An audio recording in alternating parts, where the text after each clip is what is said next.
Hello, everybody, and welcome back to our study into the Screwtape Letters. Basically, we've just been slowly going through these letters bit by bit, and we are just going to try to pick them apart. Because Lewis is somebody who was actually really ahead of his time when it came to knowing how demons try to trick and befuddle those around them. So, we're going to go ahead and continue, as always. If you're joining me live, or if you are watching this on YouTube later, go ahead and leave comments down below if you have thoughts. Love to hear them. Love to, see what you guys think about these. But yeah, we'll just try to go through this, and I have a physical book here, so I'll try to remember to scroll along online so you all can follow with me. Hopefully, I don't totally forget to do that. Mind you, these are all letters that are written from a demon called Screwtape to his uncle Wormwood. So just keep in mind that everything in this is going to sound a little bit wonky-turty because it's all written from the point of view of demons. My dear Wormwood, I am very pleased by what you tell me about this man's relationship with his mother. But you must press your advantage. The enemy, meaning God, will be working from the center outwards, gradually bringing more of the patient's conduct under the new standard. Mind you, when Lewis talks about the new standard, this was actually a book he wrote called Mere Christianity. At least I believe he wrote it. But basically tackling the idea that God starts with the heart and then slowly makes your behavior more and more Christian, which is very true. The heart has to change first. That change has to be inward, and then it needs to be spreading outward. That's the idea of sanctification and growth. And may reach his behavior to the old lady in any, or sorry, well, that was right. And may reach his behavior to the old lady in any moment. So mind you, he's staying with his mother, or at least a mother figure. Some debate on that, given Lewis's own life. But basically living with a mother, and Wormwood is warning him, or that Screwtape is warning Wormwood. Wow, that's a hard sentence. That his inward change is going to affect the woman that he's living with, that he's seeing at least, because your behavior can so easily echo outwards to people who are unsure, or at the very least, perhaps are sleeping in their faith, if we want to call it that. And that's very, very true. I mean, living around a Christian person, it does affect you because you see the way they're living life and you understand that they are trying to do better and that they have things maybe you don't, and it makes you want those things. Now, exactly how you respond to that is entirely in your own vernacular. That's the point of choice, but it does affect things. It does make things different for you. You want to get in first. Keep in close touch with our colleague Globaus. That's just a made-up demon name for Lewis. I don't believe that has any biblical reference. Who is in charge of the mother, mind you. So we're saying that Glabaus here is the one who's trying to keep mom out of heaven. And build up between you in that house a good settled habit of mutual annoyance, daily pinpricks. The following methods are useful. So he's literally saying that if you're going to distract her from God, you need to have it where they're kind of digging at each other. And this is something that's so vital because it can affect any relationship that has daily communication in it. I find it happens most often in marriages. And this is one of the reasons, this is me. We don't mind taking a side street, right? One of the biggest problems with premarital sex is this, that if you have sex before you're married, you tend to imprint upon the person, and in doing so, you become blind to things that may be problems. And that's part of what that does. Sex binds you to a person. It helps release all those lovely hormones and endorphins that make you all happy. That's a great thing in a marriage where you're already committed to a person, because it means you're not mad about that little thing. You're not mad about, oh, well, he didn't scrub the thing off the dish right. You're not as mad about, oh, well, yeah, she can never park the car in the spot just right. That annoys you, and then after sex, that doesn't annoy you. Great thing in a marriage, wonderful thing in a marriage, because that helps bind you together. It helps provide longevity in your relationship. It helps release a lot of tension and gives you both lovely, good feelings. Very bad thing in a relationship where you're not yet committed to one another, because inevitably it means that those things that actually may be very big concerns and very big problems for you guys are now the thing that has been pushed aside by the sex. And so, whenever you approach it that way, it means that you end up blinding yourselves to very real problems with this person. If you don't have that beforehand, whenever you do marry a person, suddenly now the marriage is something that was made with a clear head and a clear conscience. The little annoyances are the things that you need to deal with then. But if you don't have a clear mind when you're going into that, then you're going to end up in a relationship with a person who might be horrible. This is one of the reasons, it's one of the big reasons why people, after they're together for a year, something goes wrong and they break up, and then, they say, oh, well, I never realized they were like that. You were living with them for a year. That didn't occur to you? Well, that's usually why. It's because they were essentially blinding themselves, not necessarily consciously, but they were blinding themselves to this person's darker attributes. Got off on a little bit of a tangent there, but that's one thing that's always stuck out to me, because people view the Christian ideal of waiting for marriage to be an antiquated thing, and it's really not. It's still a very relevant thing. So the following method of those daily pinpricks are useful.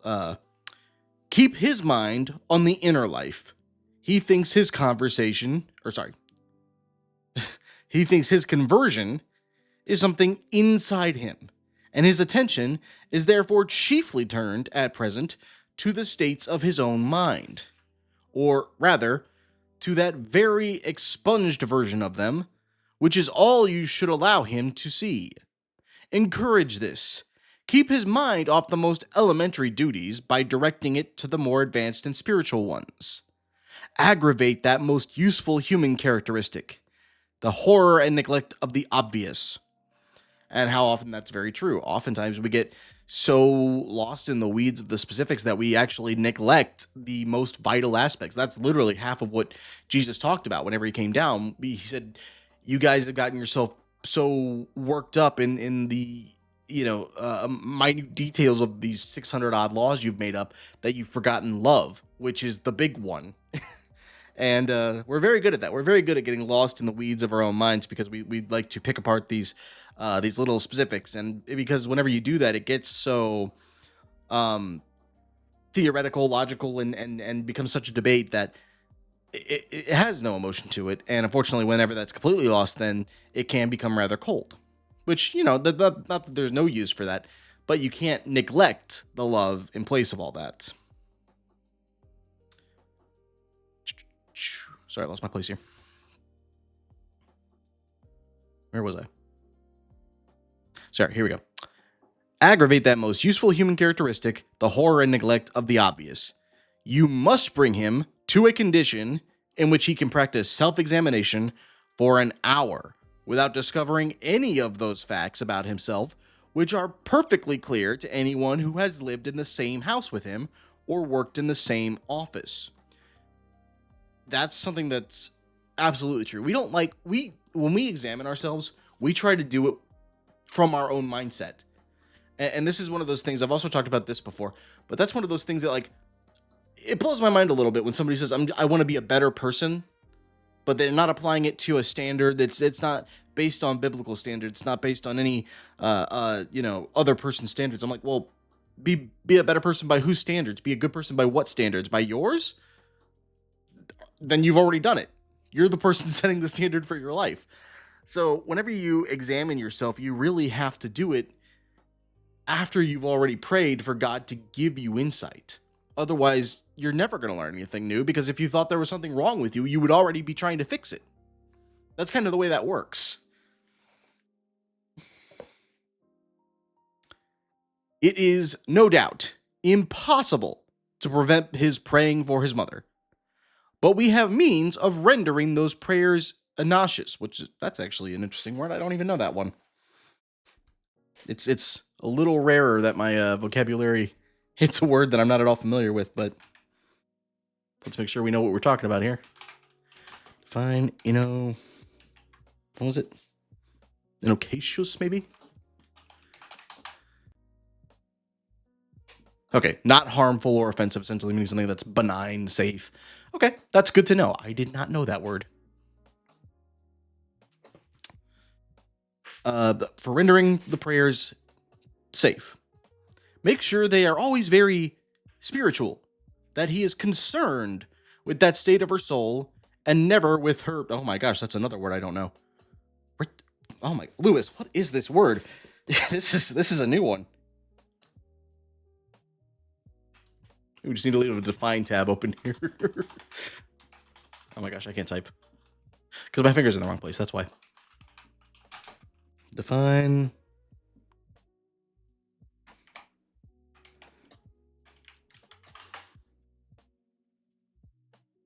Okay, so basically, yeah, form of arthritis. Fair enough. So, taking the sentence again from the top there. It is no doubt impossible to prevent his praying for his mother, but we have means of rendering those prayers safe and non-threatening. Make sure they are always very spiritual, and that he is always concerned with the state of her soul and never with the arthritis she's suffering from. Two advantages will follow. In the first place, his attention will be kept on what he regards as her sins, by which, with a little guidance from you, he can be induced to mean any of her actions which are inconvenient or irritating to himself. Now, that's an important distinction there. I won't say, I don't think Lewis means it this way either. It's not wrong to focus on the spiritual over the physical, but if you merely focus on the vibes of a thing, that's what I think Lewis means whenever he's quoting spiritual here. You end up doing that. You pray for things for a person, but when you're praying for their salvation, you're not praying that they're turned towards God. You're praying that those sins, which are really inconveniences to you as a person, are what are removed from them, and so thus you're really praying for a selfish want, even though it's wrapped up to seem like a good thing. And of course, as Lewis is making the point here, it now means that when he's thinking of his mother, he's thinking of the things that irritate him about her. His attention will be kept on what he regards as her sins, by which, with a little guidance from you, he can be induced into mean any of her actions, which are inconvenient or irritating to himself. Excuse me. Thus, you can keep rubbing the wounds of the day a little sorer, even while he is on his knees. The operation is not at all difficult, and you will find it very entertaining. This actually kind of is a good point to mention something that one of the group of people that I study with brings up. It is a highly underrated practice to pray for the purging of your mind.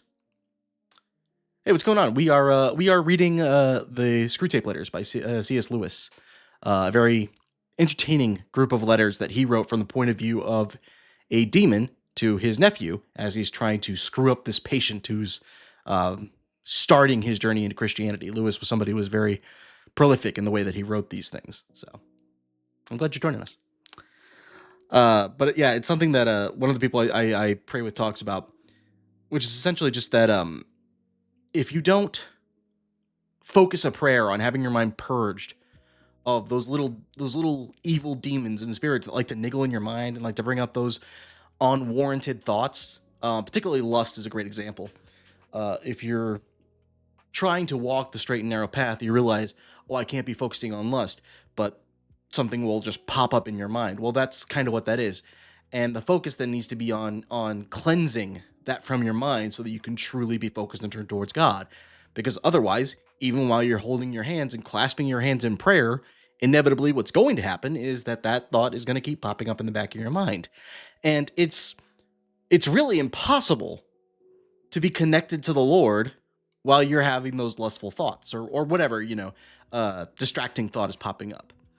So if you've never practiced it before, I would definitely encourage you to keep two prayers in mind. One, which is that when you wake up in the morning, praying for protection from those interfering thoughts. And two, that when you do recognize they're popping up, to honestly and earnestly pray for them to be cleansed from your mind so they can be focused on God.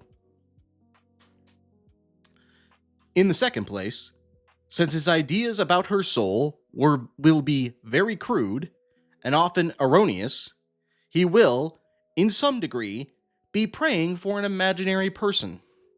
It will be your task to make that imaginary person daily less and less like the real mother.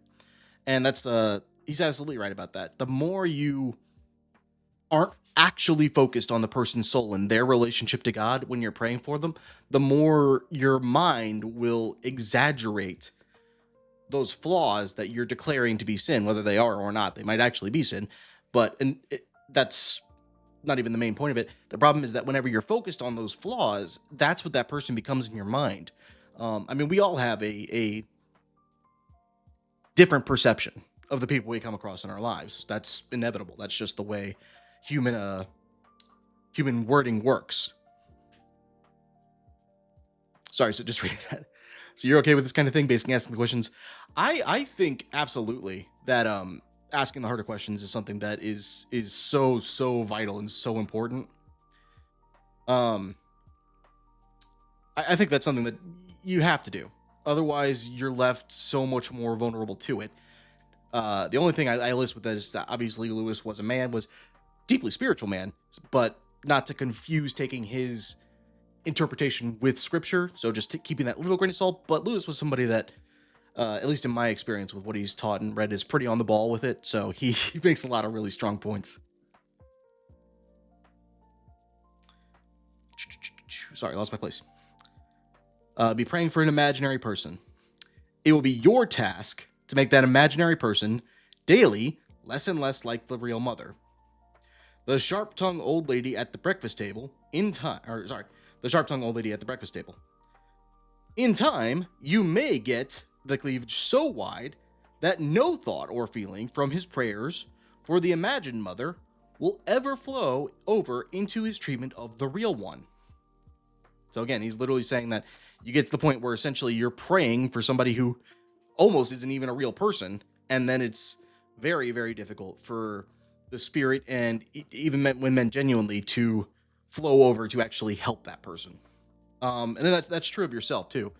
If you inflate yourself in your mind, if you don't pray for that clear perception of things and for your true heart to truly be connected to God, it's very easy for it to be a very ineffective prayer by that standard. I have had patients of my own well in hand. Oops, sorry. I have had patients of my own so well in hand that they could be turned at a moment's notice from an impassioned prayer for a wife or son's soul to beating or insulting the real wife or son without a qualm. Now, mind what he's talking about there. And Lewis is warning very clearly, just because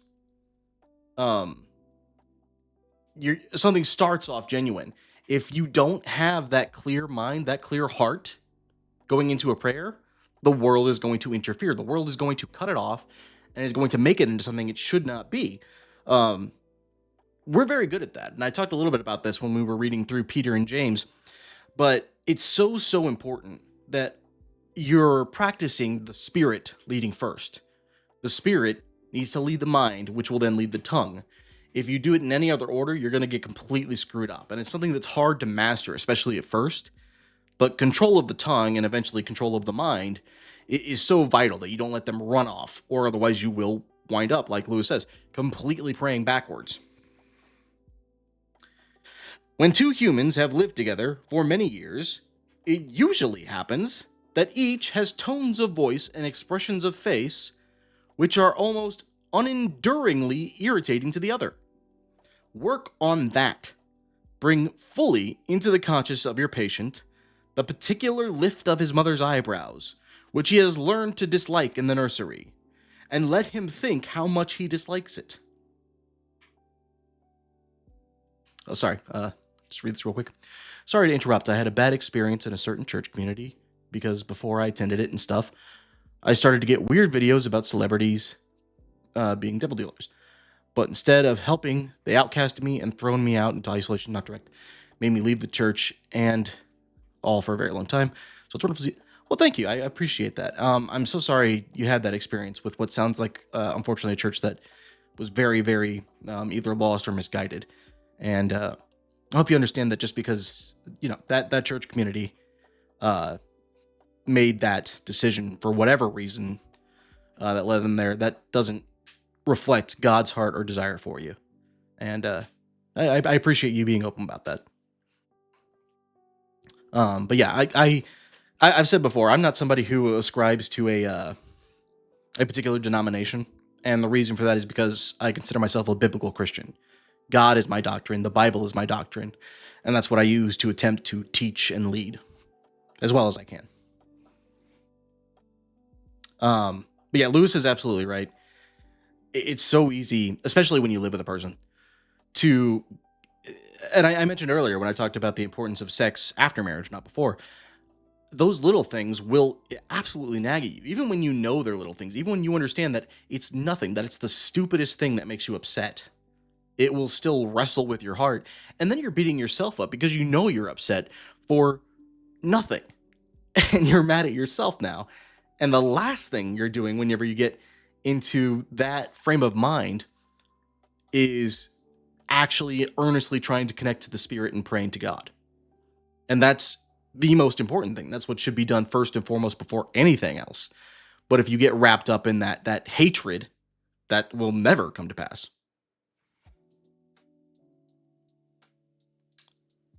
Let him assume he knows.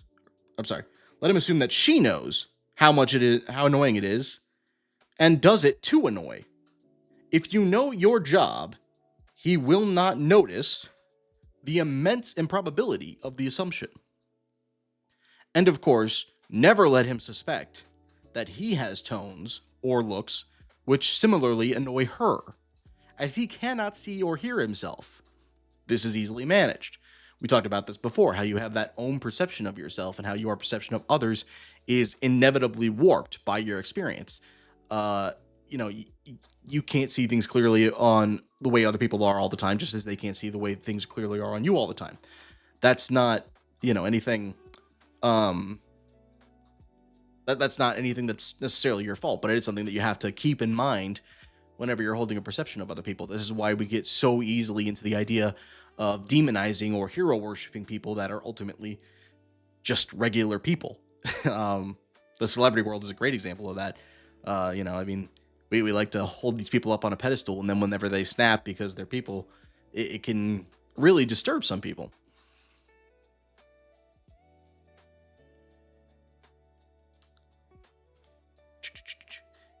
In civilized life, domestic hatred usually expresses itself by saying things which appear quite harmless on paper.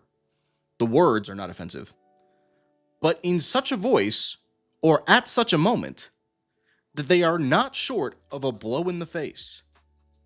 To keep this game up, you and Glubus, who is the demon that is oppressing the mother, must see to it that each of these two fools has a sort of double standard.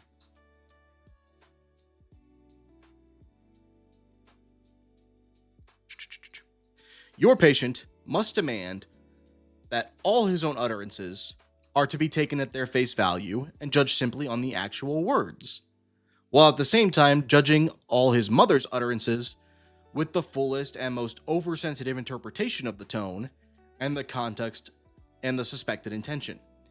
That's another thing that's so easy for us to do as people. We will so quickly get wrapped up in this idea that, oh, well, that person says this, but what they really mean is that. Meanwhile, you sent a message and you're like, well, obviously that's what I meant because that's what I said.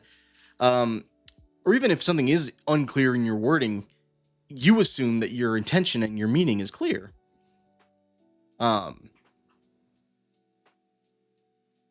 It's one of those things. Again, this whole letter just really goes into people's perceptions and the way that can be absolutely just morphed and twisted.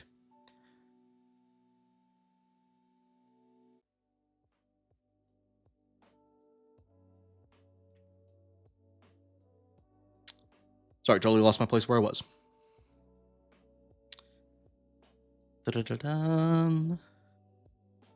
Sorry, of the suspect intention. She must be encouraged to do the same to him. Hence, from every quarrel, they can both go away convinced, or very nearly convinced, that they are quite innocent. You know the kind of thing. I simply ask her what time dinner will be and she flies into a temper. Once this habit is well established, you will have the delightful situation of a human saying things with the express purpose of offending, and yet having a grievance when offense is taken. Finally, let me tell you something about the old lady's religious position. Again, speaking of the mother that he's living with. Is she at all jealous of the new factor in her son's life? Mind you, this is fresh after the son has started going to church. At all piqued that he should have learned from others, and so late, what she considers she gave him the good opportunity of learning in childhood. Does she feel he is making a great fuss about it? Or that he's getting in on very easy terms? Remember the elder brother in the enemy's story. What he's referring to here is Luke chapter 15, when Jesus is talking about the prodigal son. So that's something that can easily happen, and obviously this is something that happens more often from a teacher or parental perspective, if I could use words. It's easy to be frustrated when you see somebody suddenly grasping onto something and expressing a deep appreciation for it when it's something that you've been talking about your entire life, because you feel then kind of neglected or even taken, for somebody that wasn't serious whenever you're like, hey, I taught you about this. And that's kind of what he's suggesting that Glabos use on the mother, to give her heart of discontentment and just continue building up the strife between these two of these people that now live together. And when that strife becomes the focus of their relationship, obviously God is going to be pushed well out of it. Oops, sorry, didn't mean to do that. So on to letter 4.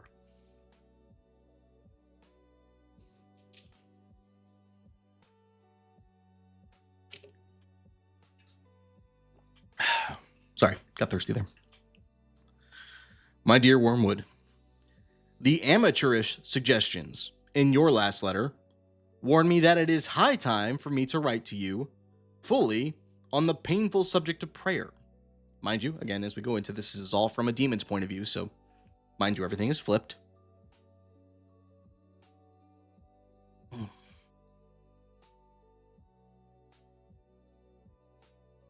I'm sorry, just reading this.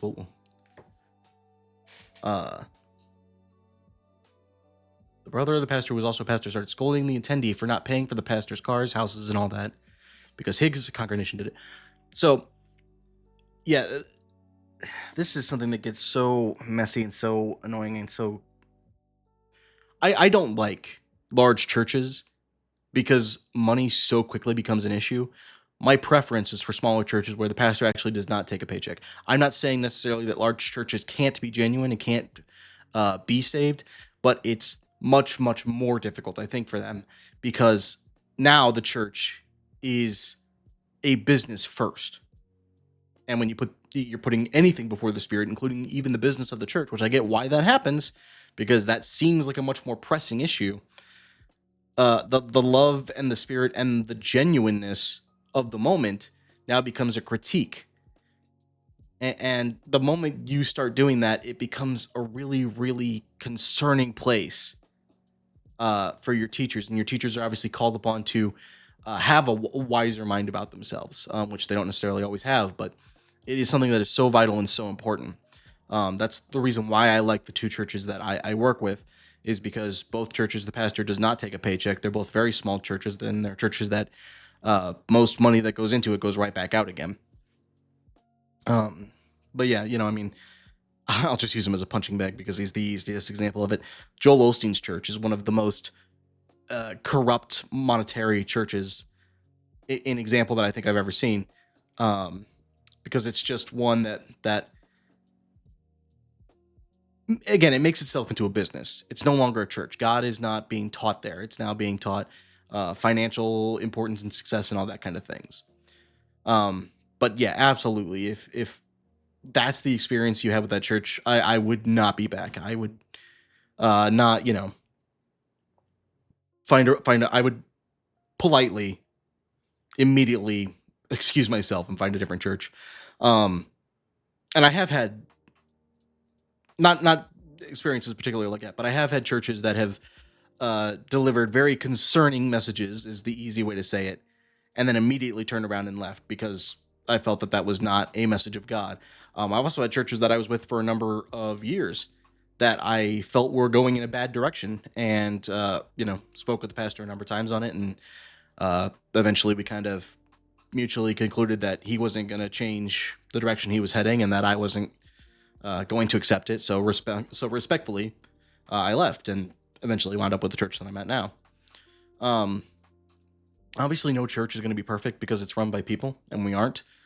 But if the message being taught isn't of God, and that's why it's so important that you know what your Bible is, um, then it's not teaching you God. If the message isn't of God, it's not teaching you anything good. Everything that is good is godly, and everything that is godly is good. So if we're teaching anything that isn't godly, yeah, I mean, it's just very black and white at that point to me.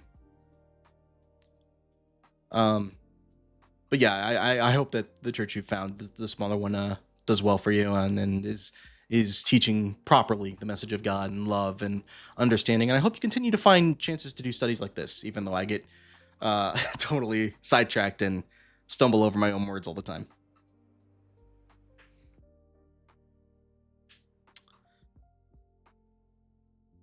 So yeah, now tackling the subject of prayer. You might have spared the comment that my advice about his prayers for his mother proved singularly unfortunate.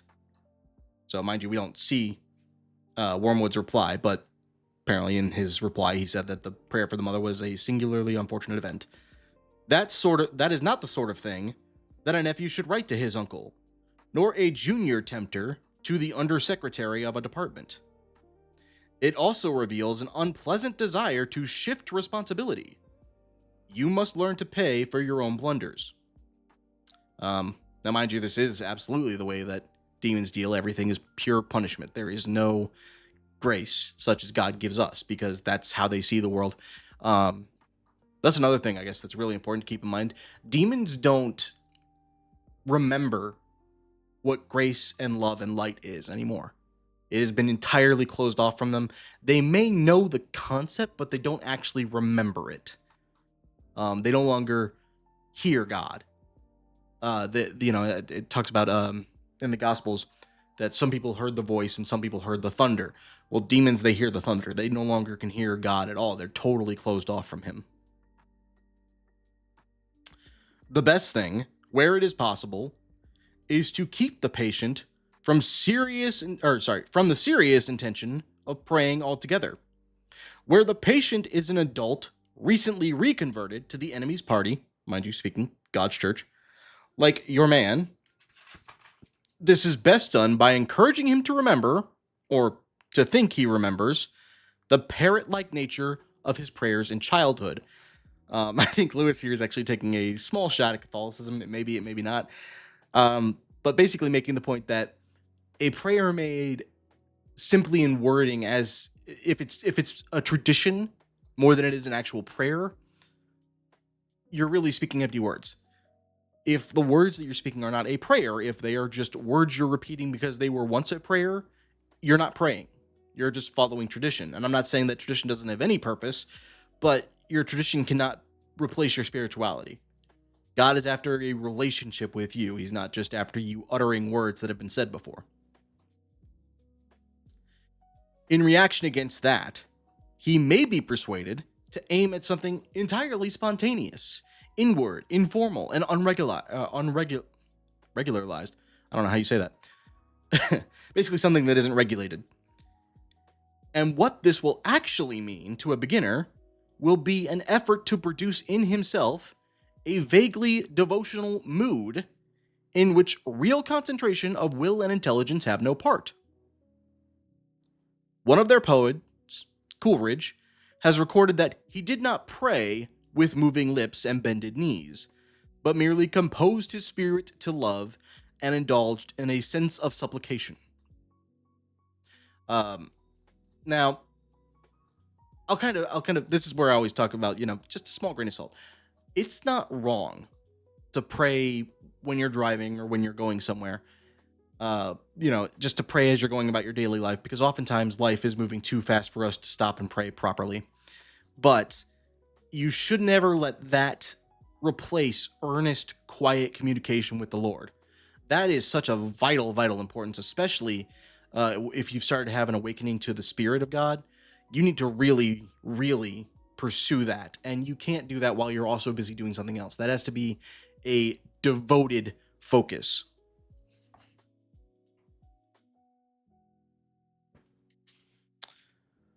That is exactly the sort of prayer we want. Again, minding we, the demons. And since it bears, oh, sorry. Yeah. And since it bears a superficial resemblance to the prayer of silence, as practiced by those who are very far advanced in the enemy's service, clever and lazy patients can be taken in by it for quite some time. Um, Now, mind you, literally, prayer of silence is just referring to silent prayer, not aloud, where you have a deep internal communication with the Lord. This is something I would say that's probably more important in a group setting. There are different facets. I don't think there's necessarily a wrong way to pray in group. I know churches that will play music loud enough that you can't easily overhear the words someone's speaking. And everyone will speak together. I also have been to churches where everyone will kneel and silently meditate. I think that's also perfectly acceptable. Um, it's kind of down to you if silent prayer or spoken prayer works better for you. I would encourage you to try open prayer if you've never done it before, or if it's not your usual method, especially when you're alone, because the, you're not going to look foolish when you're alone. God is with you, and He's not going to mock you for feeling slightly foolish for doing something that the world would say is weird. Um, but open prayer is just something that kind of causes you to really focus all your effort and mind on it. And once that's something you're very closed into, if you then prefer silent prayer, by all means, absolutely do it. And we should practice silent prayer throughout the day, and that's what I mean when I'm talking about, as you're driving or as you're doing something. Um, but yeah, never let that moment to moment prayer replace your earnest daily connection with the Lord.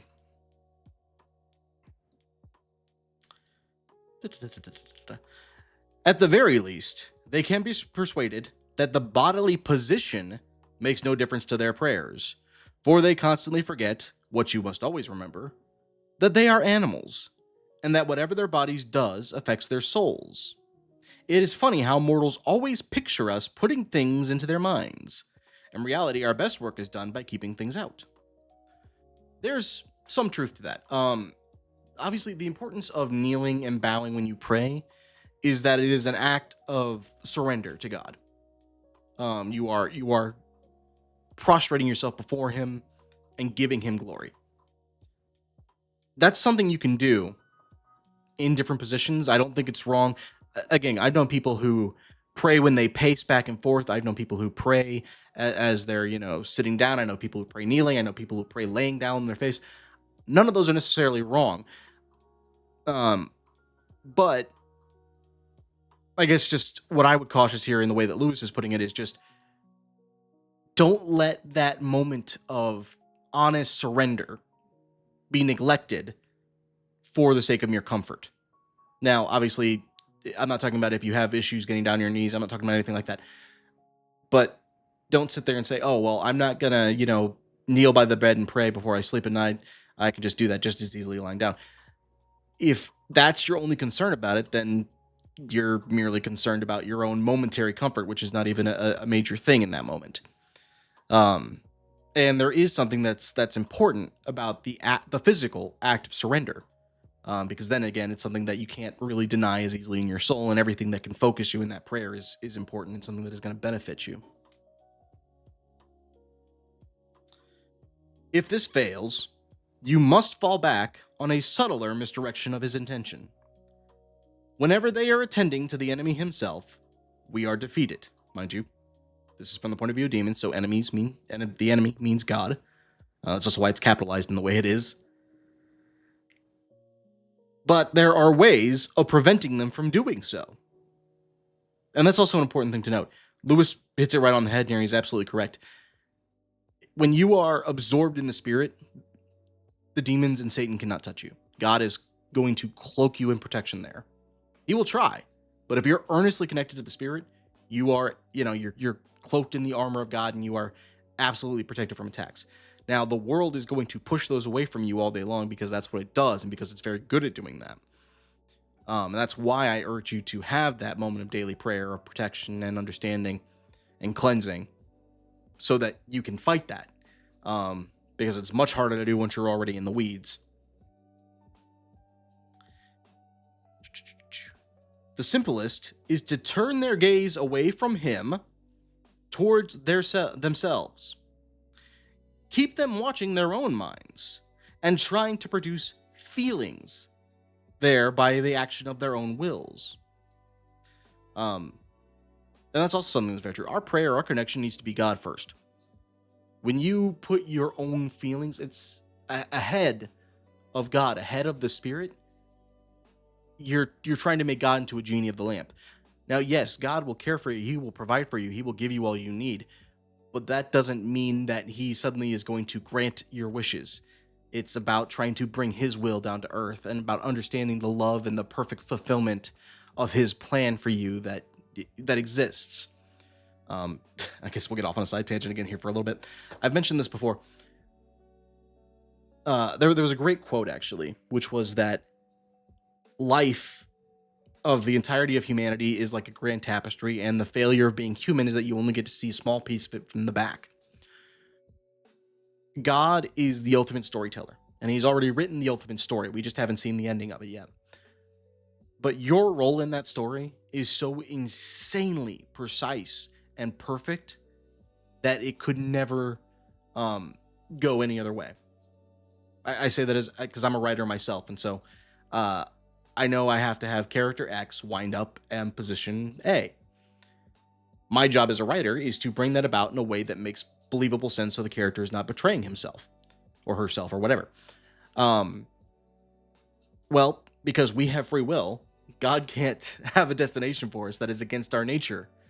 And so he has to bring us along in the same way. That's why we have to live life. If the choice wasn't a matter of it, Earth wouldn't be necessary. But because God loves us, he gave us free will, and therefore Earth and everything that happens here is necessary. And his tapestry and design for life is so finite and so exact that it's something that's truly, truly beautiful and involved, and your purpose in life is something that only you are designed to fulfill. It's one of the most beautiful and singularly unique things that it's ever existed.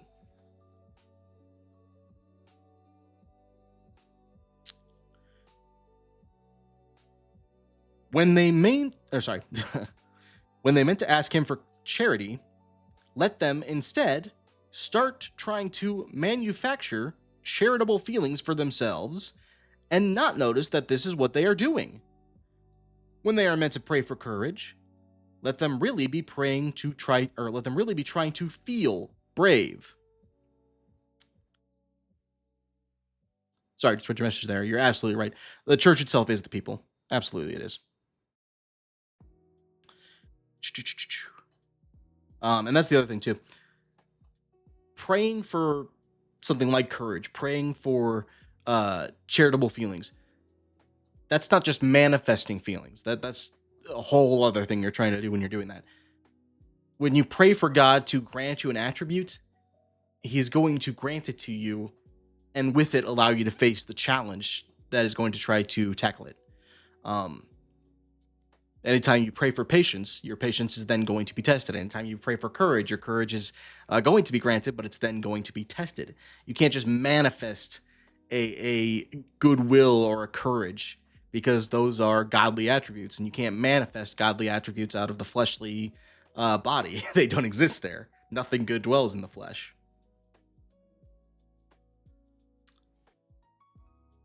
When they say they are praying for forgiveness, let them be trying to feel forgiven. Teach them to estimate the value of each prayer by their success in producing the desired feeling, and never let them suspect how much success or failure of that kind depends on whether they are well or ill, fresh or tired at the moment. That's something that's so vital and so true. You have to be aware of your mindset when you're going into prayer, and that's why I urged the cleansing prayer, if you want to call it that, because that makes that much easier. It's a lot harder to give a true prayer when you're irritated and feeling neglected and feeling frustrated, you need to have a moment of aligning with the Lord before you can really delve into that. But of course, the enemy will not meanwhile be idle. Wherever there is prayer, there is a danger of his own immediate action. He will be cynically indifferent to the dignity of his position and ours as pure spirits. So mind you here, the demons are literally saying that God is willing to reach out to us, which they view as undignified because God is holy and we are not. And they're not entirely wrong about those facts, but they just don't understand the great love that God has. Again, because demons no longer understand that light and that love. And to the human animals on their knees, he pours out self-knowledge in quite a shameless fashion.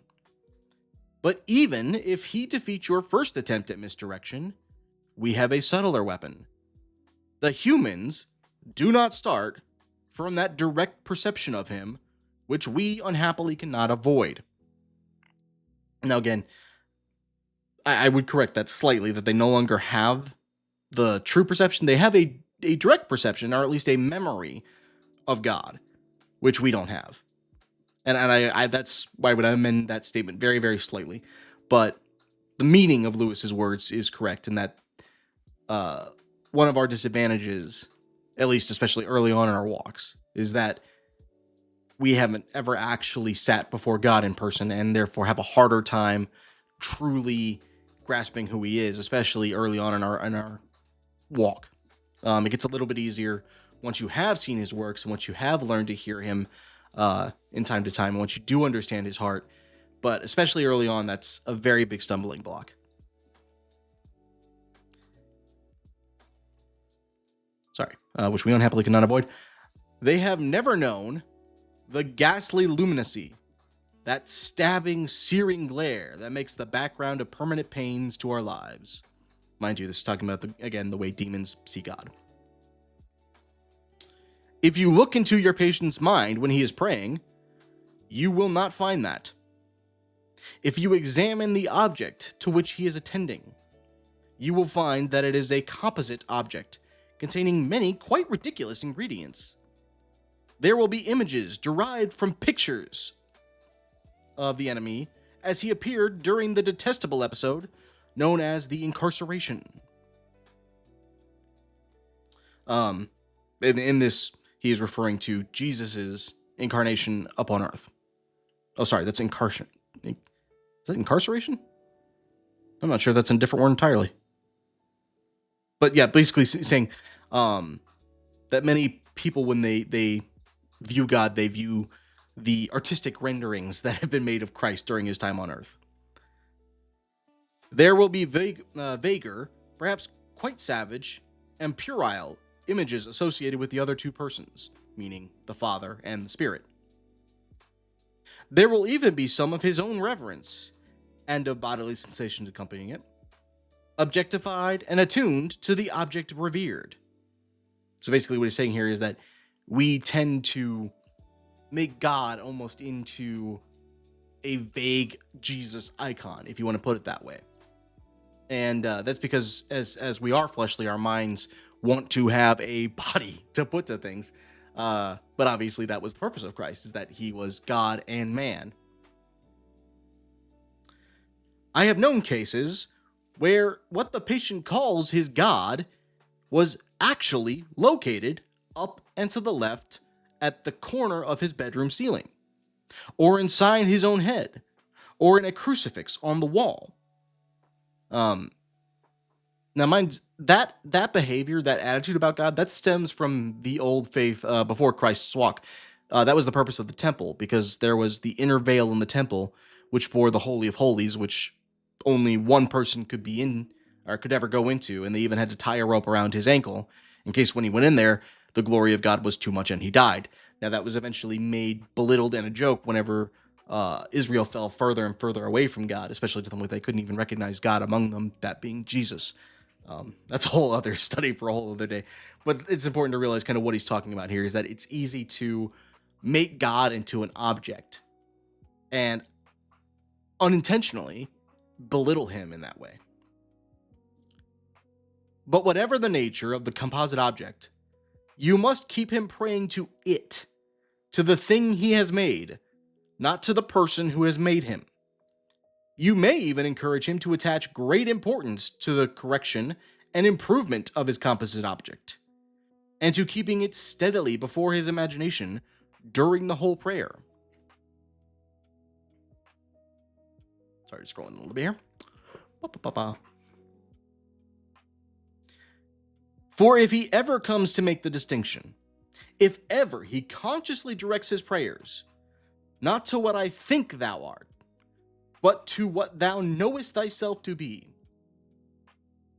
I like that distinction that he draws there. That we need to keep in mind we are praying to God, not to the God we might make up in our minds being the fleshly being that we are. I mean, that's essentially what idol worship was. They would build these idols, and the belief was that if you prayed to the idols, then spirits would inhabit them and they became your God. That's literally idol worship. And we unintentionally can do the same thing when we try to make God into a singular being or an object in that way. It's obviously not intentional. It's not something that you're doing consciously, but you need to be aware of the risk in that. Our situation is, for the moment, desperate. Again, if they ever truly have that prayer. Once all his thoughts and images have been flung aside, or, if retained, restrained with a full recognition of their merely subjective nature, and the man trusts himself to the completely real, external, invisible presence there with him in the room, and never knowable by him as he is known by it, if you manage all that, then why then it is that the incalculable may occur. In avoiding this situation, this real nakedness of the soul in prayer, you will be helped by the fact that the humans themselves do not desire it as much as they suppose. There's such a thing as getting more than they bargained for. Your affectionate uncle, Screwtape. So yeah, just Lewis's message there. Make sure when you're praying, you're doing it with a clear soul, if I can put it in those words. And you're not letting the flesh drag your prayers out of sincerity and out of earnestness and out of truth. We worship in the spirit and in truth. There's the blend that exists there. So also make sure that you're praying to God, not your ideal of God. That's the purpose of the Bible, is to understand who God is and to grow closer to him. It's your pamphlet on what God is, if you want to put it that way. It's your starting block. So never neglect that. That's why biblical study is so important. Now again, it can't become just a ritual for the sake of it being a ritual. You have to be trying to understand it. But it is important. It is so important. I've had discussions with people who try to say, well, can't you become a Christian without reading the Bible? Sure, hypothetically, but I don't know why you would ever cut off the greatest resource you have. But yeah, that's something that we can go down rabbit hole after rabbit hole about. But thank you guys for joining me. I hope you got something out of this. I hope it was something that could enrich your day or maybe make you think a little bit. And just know that I love you guys, and God bless.